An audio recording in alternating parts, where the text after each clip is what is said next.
Crime is a major problem in South Africa, and citizens should have the right to live without fear, being threatened or abused, and being robbed or murdered. Although there are many loyal and hardworking members of the South African Police Service, the police are generally unable to protect most citizens from crime. Currently, there is one police officer, excluding administrative staff, for every 408 people. Let's discuss this. We are now joined via Zoom by Eldred de Klerk, who is a policing expert and a director at the Center for Security and Intelligence. Thanks very much for joining us, Eldred. We appreciate you giving us your time, sir. Good afternoon, Flo, and good afternoon to your viewers. Let's start here. I mean, it's really scary that this past weekend alone, we had, three, they've said now it's three separate shooting incidents at taverns. A bleak picture that's being painted really of our crime situation in the country, and also, which is, I suppose, even more frightening, the brazenness or increased brazenness of criminals. Are our police ready and well equipped for such kinds of crime? Flo, first and foremost, our condolences and our thoughts go to the families of the victims and who are grieving at this time. And we understand that counselling and grief services have been put in place for them. And this is a good thing. Yeah. So this is where pastoral care and our churches and all those can play a role in the broader definition of policing. Because policing is something more than just what police do, which is we define as police work. And no, police cannot and are not generally on the ready, even though they are a 24-hour service. They can't be everywhere 24/7. So police depend on receiving a call for service, and I've listened to your run-up to this particular chat with me as to how we're failing our general public by not being ready to answer their call when they call for services. So this is where police often talk about what we call tactical intelligence. And this is the intelligence or information that they then verify and check out that enables them to know when, where, and how, and who is going to be committing a crime before it happens. And this is very hard to come by. And maybe a word to the minister is, hey, let's send some police officers with tattoos undercover to infiltrate gangs because at least they look like a gangster. I'm being a bit glib. However, it is a problem that we cannot access tactical intelligence that allows us to prevent certain things, certain incidences from happening. And how do we, how do we solve that problem? I'm thinking this is South Africa, and if America is having a similar issue, I mean, of course, you've read about or seen rather these stories where lone gunmen would perhaps go into a school and start shooting at children. If a place like America, who pride themselves in having all the equipment, all the intelligence, all of that, cannot thwart such crimes, I mean, what can we do when it comes to these kinds of issues? And one really does get frightened when you're thinking that there are gunmen now able to just access, a place of enjoyment like that. Where next could they go? Absolutely. And let's start with your last point first. And that is that this is causing some alarm and panic amongst all of us. And we're not sure that we can safely go out with friends and family. And this is something that we do need all of government to address, and not just the security cluster.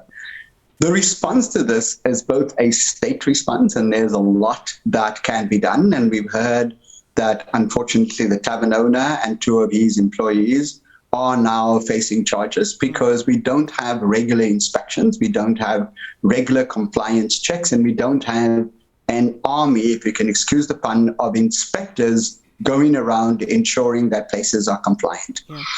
The last thing I think when you were talking about how do we thwart this is what is the role of society, of you and I, the ordinary citizen, my neighbor, my family, in ensuring that not only do we supply information, but that we are on the lookout for when things happen, that we are security conscious, and that we ensure that where something has happened, unfortunately, even if it's after the fact, that we do provide information that will lead to the conviction of the perpetrator, because it's the low conviction rate, it's the unlikelihood of being caught that actually allows for these criminals to be as brazen as they are, and that they instill fear in communities who they then hope won't speak up.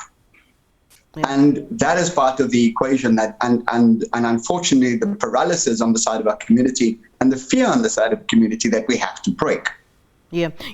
Last week when, we were talking about all these crimes, we also spoke to a number of, crime experts. And one of the issues that they raised was that, when we're talking about policing and we're talking about the police force, there's problems even, within the police force itself. So there's also some, bad apples within the police force, including, those that may be corrupt.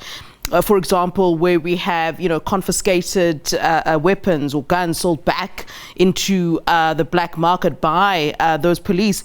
And if this, is indeed the case, how are we then expected to then trust those very same people, those very same crooked police to take care of us, to guard us? And I mean, it's even scary to read that for every 408 people, there's really one police officer. And if you take into account that there would be corrupt police officers in the mix, that actually increases that number, if we're to look at it that way.